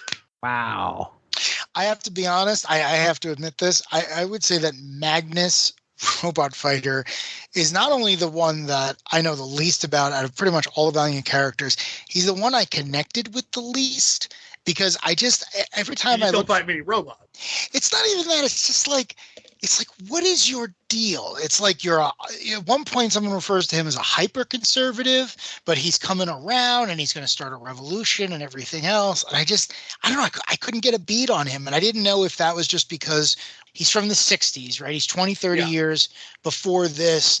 And Shooter seems to want to be continuing that story, at least the way the book feels, if not literal plot details. So I don't know. I was looking for an inroad here, and I don't know that I found it. He definitely wants to continue some of the concepts and stuff, but he turns it on its head. Like Magnus is trained by a benevolent robot 1A because people are too dependent on robots. So this robot, who's apparently the good free-willed robot, trains Magnus how to fucking like karate chop robots where their heads fall off and shit. But it turns out that the free in the Valiant stuff, so Magnus works for the state and he's really cool, just like, giving the fucking power bomb to robots, just destroying them. This is great. But then he talks to one before he kills it. They're like, why are you going to kill me? He's like, he goes, they just want to kill us because we're free will. And it turns out Magnus learns that these robots have gained sentience and they're tired of being used as slaves. And he's like, fuck you, government. You misused me. That's the basis of the Steel Nation story, the first few issues of Magnus Robot Fighter. So he gets discredited by the state, becomes an enemy of the state. Then he does some cool stuff for the state. So we're not a traitor anymore. You're pardoned, but you're also not going to get the cool perks you used to have. So basically you said he's sort of a lackey of the state who's coming around. That's where he's at. And he's in a very nebulous state. And also he wants things to change, but how much of these people want him to change? And also, what is he willing to do to get it? Because ultimately, his ex Legia's right in this book where she's like, you just want to play the hero and get the girl. But if you want to actually change things are a lot harder. It's pretty cool as somebody who's worked in activist work, a lot of stuff that people see, like somebody gets arrested or some people storm a building and do, shut it down for a little bit. That's good. And people should do that. You don't see everything that leads up to that. You don't see for every one person out there's probably 3 support people. You know what I mean? So and I think Magnus doesn't understand that, but he wants things to change in an era where a lot of people may not want it to. So that's Magnus's deal. I hope that helps. In the olden days, in the 60s, everything was as it seemed, much like other 60s comics. There was no if he punched a robot, it was a bad robot. The other thing, it finally clicked while you were describing what the costume reminded me of. It's Zap Brannigan from Futurama. Oh yeah, that's right. Yeah. Oh man. Yeah. It just hit me. I'm looking at this. I'm like, wait, why does this look so familiar? Does this look familiar the entire time? And now I can hear the character from Futurama hitting on Lita. So who, now that I'm saying it out loud, I realize this guy's girlfriend is Lija. So Right. This is Dean, what are your thoughts here on this issue, man? Magnus Robot Fighter number 15. what a way to get over the legacy of the Geomancer. We've seen like 4 now in this issue with this issue, because you've seen Jeff, we've seen the gentleman who talked to the Eternal Warrior way back in the day, the lady, I can't remember her name, I'm very sorry. She's the Geomancer now, and she's going to pass it on to this guy, and they walk the earth, and I love that. It's like Jules in Pulp Fiction, like, I'm just going to walk the earth, and they just walk the earth and let the earth tell you its stories.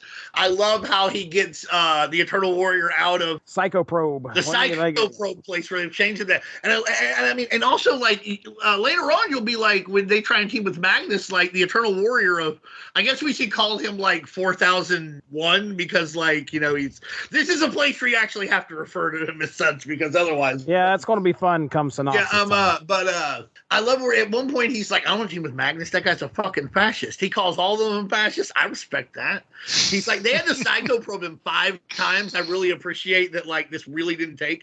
That's another thing that Magnus doesn't like at this point in his life. He's like, these Psycho Probes are dumb. I love Magnus Robot Fighter. I loved him so much just when I heard the name. Sometimes you hear the name and you're like, that's all I need to know. Magnus Robot Fighter. I know what he does and I like it, immediately. So it's a great issue. I think I love Ernie Colon here. It's a decided departure from any of the other art you'll see, and I really like it. It gives it almost it's almost more of a storybook feel in a way, and I mean that in a good way, which really works for the Geomancer conversations, them walking the earth. You get to see Magnus make a really great turn where he's basically feeling sorry for himself, and then his new girlfriend, who I don't think he really wants to be around or like at all or anything, she's like, listen, you don't be a fucking jerk, even if the state doesn't want you to do things, you can still do things. And when the cult disappears, when Erica takes her whole like compound to the Lost Land, he goes to investigate. I really like it. He finds a way to get it done. He shows up instantly,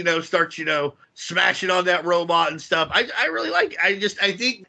I think these are weird parts of crossovers, because here things have got to advance also without moving too much. And I think they do a really good job of showing you more of the Geomancers, showing you how Magnus is going to fit into this without moving things too far along too quickly, which that could be a thing here.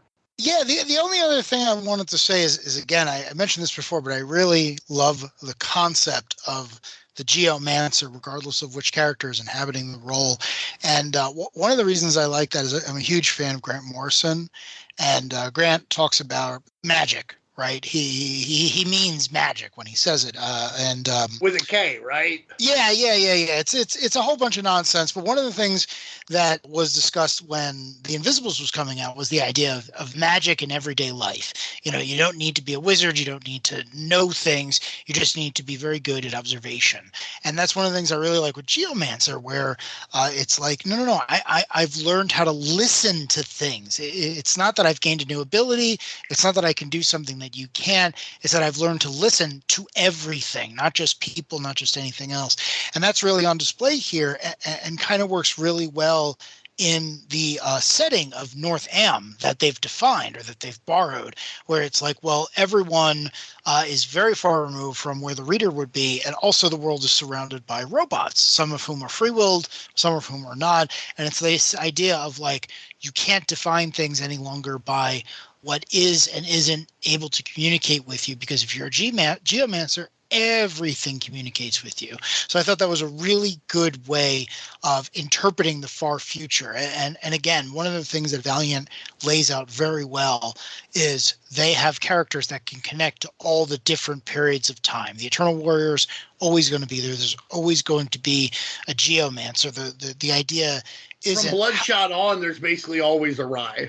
Yeah, exactly. They continue this thing on forward, where no matter what era you're set in, you can have a story. And again, it's that focus on like they're not trying to convince the reader like, hey, they might die in this adventure. It's like, no, they're probably going to make it through, but they're not going to make it through necessarily as the same person. So again, one of those things that I think they're doing that I love, and I would love to see other places adopt. I think, too, when you talk about the geomancers, we focus a lot on listening, and that's really good. But, like, you'll see, like, in the Shadow Man comic, I think the real difference between, say, a geomancer and, like, the guy who trained to be one, or some people pick up the voices, they don't just know how to listen, they know how to ask. Because that's what happens. They're like, I wanted this door to open, so I just asked it nicely, and it did. I listened to his stories for a little bit. We bullshit. I was like, hey, can you do me a solid? You're like, I didn't want this, I wanted this dinosaur to come hang out with us, so I listened to it for a little bit. Boy, it had a terrible childhood, and I said that I was sorry that its dad died, and now I can ride it wherever I want. You know what I mean? Like, so geomancers don't just know how to listen, although I do think that is the most important part. They know how to ask. And honestly, in getting your way, listening is the most important part. They'll tell you if you're a salesperson, you got to listen first and then ask questions and listen again. You listen so that people will do what you want because you know what they need, you know what they like, you know what they respond to. That's how I get y'all to do these podcasts with me. Good fucking listener. Exo Man of War number 7. Unity, Chapter 5. Written by Bob Layton, penciled by Michael Leake, inked by Tom Ryder, and colored by Jorge Gonzalez. The day before Unity number 0. The man we know as Exo Man of War, Eric, heads home to catch up on 1,600 years worth of Earth's history. He discloses to his close friend Lauren that he was abducted by aliens in 408 AD and brought to the present day. In Allentown at Eagle Steel, an employee of Orb Industries named Ken Clarkson looks to rid himself of the strange mechanical arm he was given by Eric, but his arm has different intentions. After promising to not be deceitful, Eric assures him he will remove the arm once he proves he can be trusted. After a rough board meeting among labor and executives, the Harbinger team and the Geomancer appear, asking Eric for his help. He does not know what to make of them, but his suit trusts them, and so he goes along. Shortly after arriving, the group is attacked by robots and pterodactyls. Solar tells Eric to hold them off. During the battle, Eric is trying to understand the enemies he is facing, but luckily has some help from his armor to figure out what ways to defeat them. Unfortunately, some combined blasts by his enemies cause him to go into freefall, falling into a building and 4 floors down into a prison. Horrified, Eric watches a ruthless group of warriors called Scammers feed some slaves to some bionic dinosaurs. Leaping into action, Eric makes quick work of the guards but finds a tougher challenge in the Bionosaurs. However, the good skin, Exo's armor, comes through as he brutally kills the dinosaurs as well. Saving the slaves, Eric now exclaims they serve him, and he leads them out of the prison but intends on making the Scammers his soldiers. Dean, let's go with you here first, buddy. Exo Man of War number 7. What are your thoughts? Well, again, we've got this, like, the lady stuff where, like, the lady comes to see him in his fucking, like, incredible, like, house. And he tells her his whole story. He's captured by spider aliens, and now he's got, like, an armor that they used. And she's like, okay, I guess you won't tell me the truth. Guess I'll squeeze it out of you. Which way to the bedroom? You're like, what the fuck? Like, like, why does every lady talk like this? Not every lady, but a lot of them. Anyhow, I love Exo Man of War. I love the concept of it. I love the way the armor looks. I love everything about it. I don't think it ever looks better than when, like, Joe Quesada drew it on the cover of, like, Exo Man of War number 0. So I think it's it just hits every button for me. I really love that, like, this is a guy out of time who has, like, the most advanced weapon in the world, and he's starting to figure out that, like, the civilization of our time is almost as savage as, like, the stuff he did.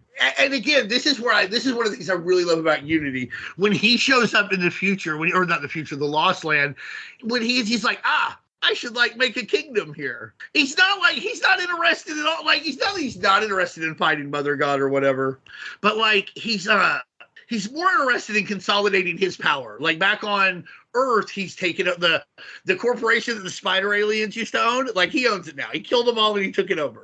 And like that's what he does. When he gets there, he's like, I should build an army. Also, he shoots a bunch of dinosaurs. That's really cool. And he lets us know about like his stances on slavery, which are more complicated than I would care for someone to have. But also for a guy from the time he saw him, a fucking Aryan Visigoth or whatever, it makes sense. And I also love how like, when they meet, he's like, let's go fight. When all the heroes meet, it's a good fight. And the Turtle Warrior's like, there are no fights. And if there's anybody who knows, it's this guy who's done nothing but fight for like 20,000 years or what the fuck ever. It's a really good issue. I like the stuff that happens on Earth, like we mentioned earlier, the union negotiations where he just gives them the gold. I like his relationship with Ken, his assistant. Ken worked with the spider aliens to like get rid of him. It didn't work. So he took his arm off and replaced it, with an arm that'll keep an eye on him. And for him, this is what I got to do, but I'll free you one day. And then like when he sees the he's like, slavery, well, that's one thing, but you can't just feed them to dinosaurs. That's terrible. But then when he rescues these people, he's like, I'm your master now. Yep. So like, I don't know. It's complicated views on slavery, but again, it seems like something he would do. There is not an uninteresting page in this book. I have to say that as well. Well drawn, well paced. If you wanted to see a dinosaur get shot in every possible way, from cleaved in half with a laser to just like a big fucking missile coming out of its eye, I have to tell you, this part of Unity is for you. And that's probably about it for me. I just really love Exo Manowar, the concept and everything. And it's one of the reboots in the 2012 Valiant that I really liked. I read it start to finish, and it was very, very good. They really got that concept down. This is a guy who understands power and fighting, and in some ways that makes him ready for our time, and in some ways that makes him not at all ready for our time. This may be the first Exo Man of War comic that I ever read, so I didn't know much about the character other than obviously I've seen the character elsewhere. I knew he wore armor, and by golly, that armor was pretty powerful. But this comic gets across just how powerful he is. He is not really one to mess with. That armor is, what does he call it? The good skin? Is that what it's called? Yeah. It is off the chain. But that is actually what the Man of War is what that armor is. There's different levels that the spider aliens have made. Like there's Exo Commando, Exo Man of War. I think there's another one I'm not thinking of right now. Okay. So all that stuff I didn't know. I just know we get into this thing. That's why I'm here, baby. I know it. He's ripping a tail off of a dinosaur. He grabs and complaining that it's not sturdy. It's just, this is kind of what I came to the dance for. I wanted to see some stuff get blown up. We got some really powerful characters laying things down here. But yeah, he is a very interesting character. This guy who's out of time and has definitely a different set of way of viewing things that we're used to. An interesting character, and not afraid to fight and not afraid to throw down and use his good skin to his advantage. And then, just like you said, he frees him. He's like, everybody come with me. You're going to serve me now. So, I really enjoyed this. Darry, what are you thinking here, man? The first thing that jumped out at me, this was the first Exo Manowar comic I had read, was how unlike Captain America he is, because he is a man out of time and he is a soldier by trade. But he gets to the modern era and he's like, no, everything's pretty much the same and I'm going to act the same. And, he doesn't worry too much about the rule of law so much as he does the relationships he forms. Like, again, his number one goal is, well, do I have the support of the people who I have placed in my care? Right. Yes. Well, then everything else is going to work itself out. I'm not really too concerned with that. So I kind of like that because it's almost, there was an interview where they talked about the origins of the character, and I guess it was half Iron Man, half Punisher. Like, it was this person who had resources and power and strength and a suit of armor, but also a comfort level with violence. And Eric here clearly does. This is. I always heard Conan in a can. Oh, even better. Yeah. Even better. I think there's a lot of overlap with. But yeah, for sure. Iron Man, Punisher, Conan. If you put those three together, that is what's going on here. Yeah, exactly. But also, distinct from them. The slightest bit of Booster Gold. Just a tad. Mostly the money stuff. He likes luxury. That's really. He likes luxury, though he lives in Ulster County, New York. I was not expecting to see a reference to Ulster County in Unity. I got very excited. It is not where I live, but it is nearby. And I was not expecting it, though. If you're going to build a giant compound, I would imagine it would cost a little bit less if you build it up there. So I was very excited to see that. They're a little north of the X mansion for all of you following along at home. It's the XO mansion. It's the XO mansion. I like that very much. And then the only other thing I was going to say is when he's like fighting dinosaurs and flying around and shooting things, and he's in a multicolored suit of armor, you almost get the feeling that in a lot of ways, this is what the image creators thought they were doing. You know, this idea of like, we're going to take everything we really like, we're going to put it into a single book, we're going to make the main character incredibly compelling, and you're just going to follow his adventure. Because here you buy it. Because here he's like, oh yeah, dinosaurs, cool. Those are older than me. That's great. And then I'm going to kill a bunch of them, move on to the next thing. I think I founded a country. I'm not 100% sure, but he's also hanging out with the Harbinger kids. Like, again, it's like 1, 2, 3, 4. It introduces a whole bunch of plot lines and it goes on to the next thing. So I just thought that was great because you're never bored. And you know, unlike some of the image books, which again, you know, contemporaries of this, it's like, I think you kind of know where you want to go, which again would make me as an older reader now say, all right, put the next issue in my file. Notice the power of the Geomancer, that apparently the Geomancer can talk to the good skin, who was not created on this earth. You know, so I wonder what else the Geomancers can do as far as alien life forms. Kind of like when Alan Moore did Swamp Thing, and it turns out Swamp Thing can do plant stuff on like all sorts of planets.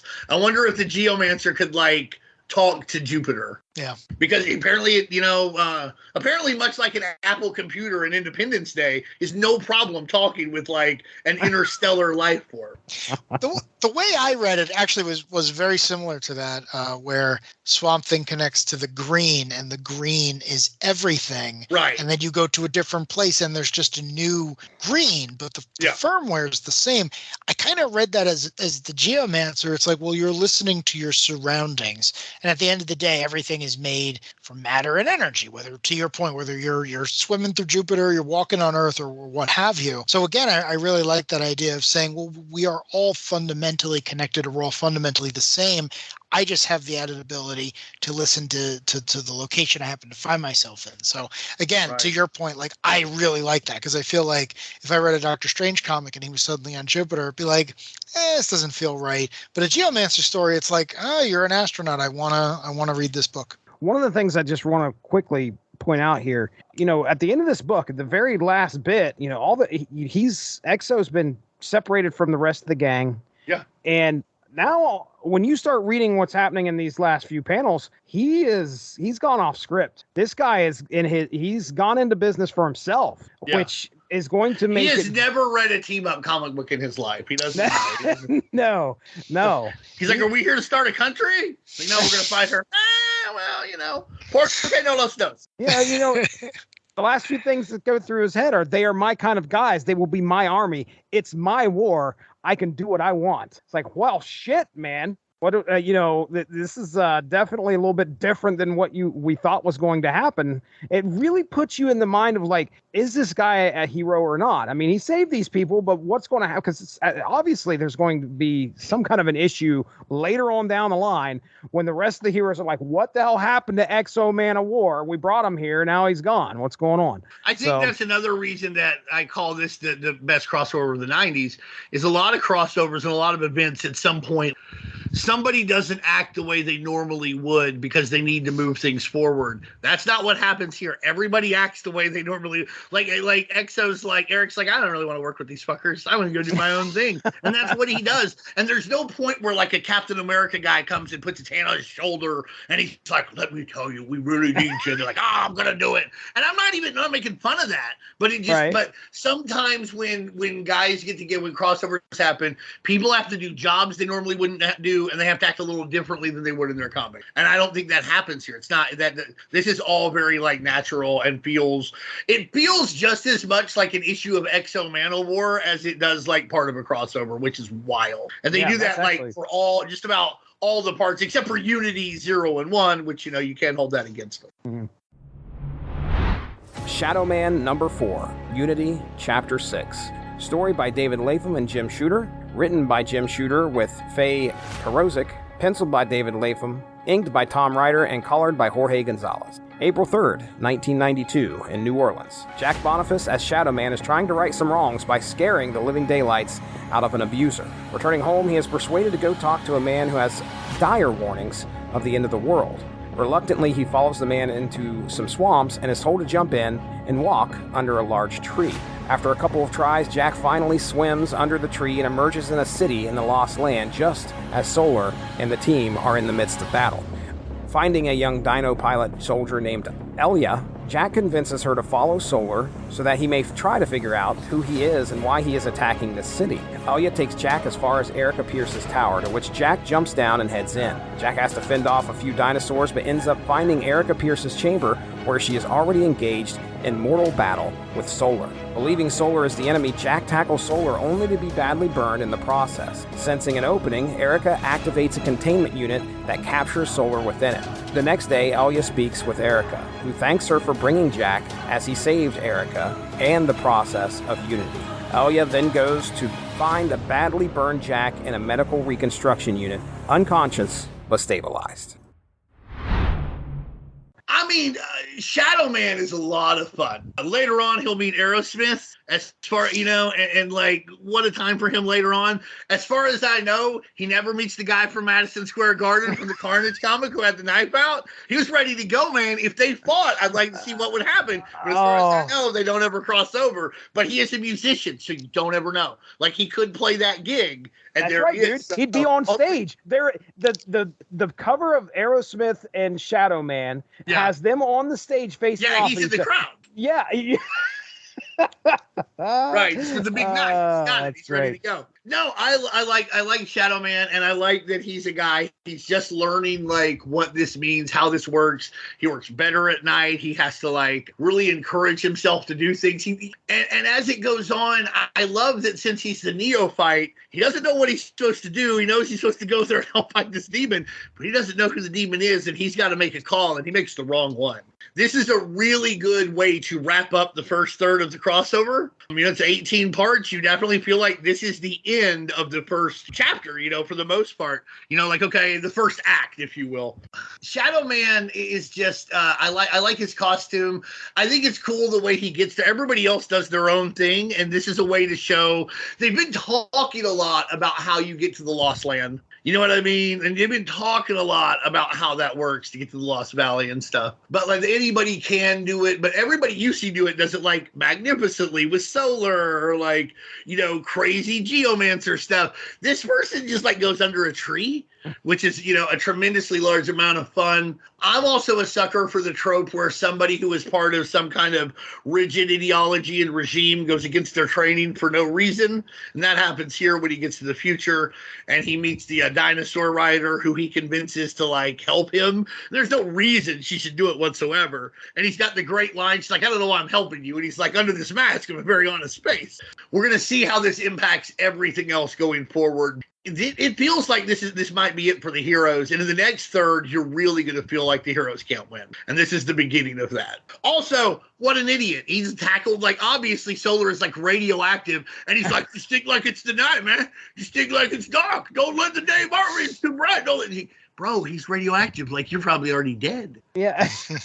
My notes are Shadow Man seems to be the least powerful of everybody we have. He is a very important element to this story. Clearly, like you said, he tackles Solar. Solar, as far as we know, may be dead. And it's all because Shadow Man had to stick his nose in his business. Solar was about to win. Yeah, she did not beat him without, like, an X factor, and Shadow Man was that X factor. Right. He jumps in there, and if it wasn't for him, this story would be going completely differently. We would have ended it. Shadow Man is interesting because not only did I not know anything about the character before I read this, but as I was going through it, I just kept thinking, like, are you messing with us? Like, what is going on here? Because it seems like, I won't say he doesn't want to do what he has to do, but it's almost like he needs to be part of the story. So what I mean by that is a lot of characters in comics say, oh, like I'm going to be part of the night. I'm going to be dark. I'm going to be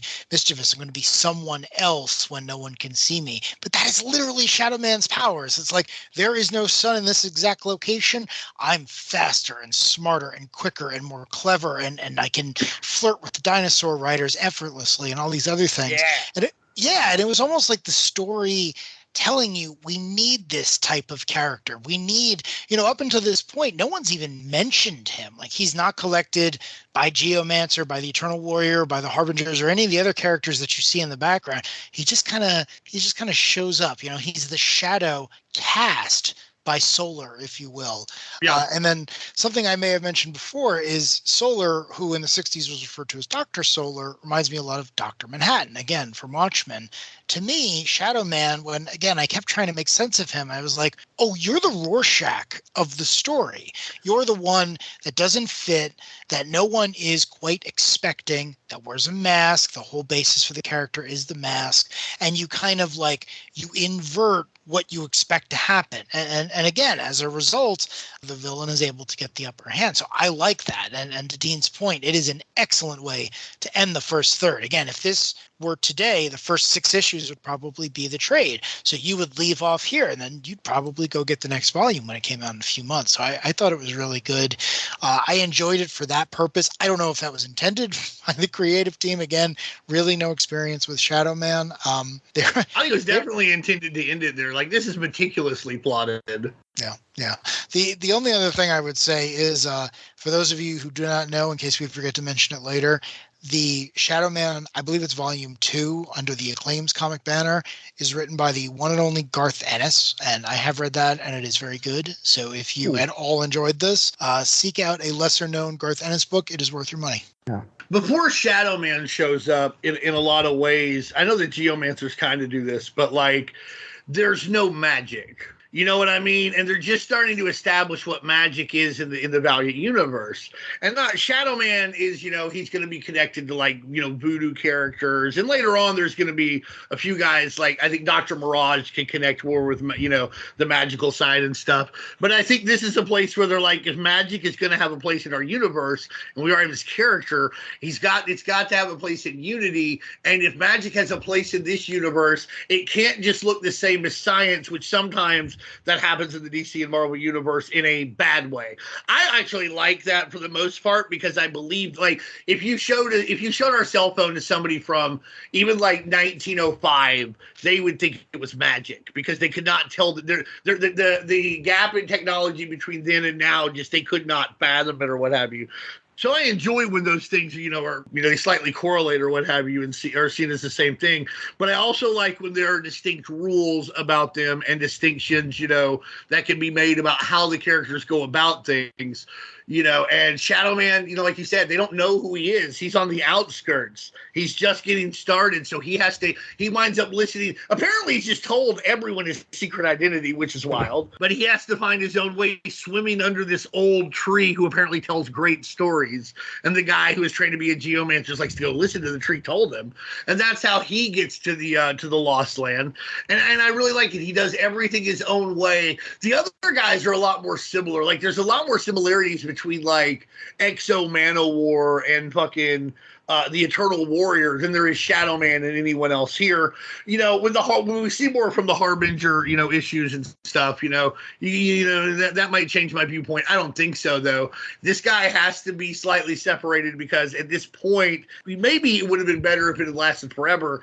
It doesn't really belong with the more sciencey guys. This is the other wing on the plane. The plane needs both wings to fly, but the wings don't hang out. So yeah, we end this story, this final act, with Shadow Man's pretty messed up. Obviously, we're expecting him to make a return, but he is in a nutrient bath. Have another issue. We'll see what happens. We'll see. Yeah, he's in a nutrient bath. Very Chernobyl. Oh yeah, it's looking bad. It's not looking the greatest. All right, been 6 issues. We did it. We got through the first of this 3-parter. Let's close up shop here. So, hey, we'll be coming back to you here in a couple days. Watch out for the next part of this event, and we're going to be talking chapters 7 through 12 of Unity. So, with that being said, Dean Compton, Tell them about the Unspoken Decade. And we're at the unspokendecade.com. You can look us up on Facebook, doing some more things on Twitter. And in fact, I don't know when it will drop, but I'm supposed to guest on the Wizard podcast tomorrow. The guide, the Wizards podcast guide to comics. Apparently, we're going to be talking about Wolverine. And nice. I really like Wolverine, who does not appear in Unity, but I would have liked it better if he had of. Yeah. So that's all coming up, and we'll see what else happens. We got a lot of these scheduled. It's a lot of fun.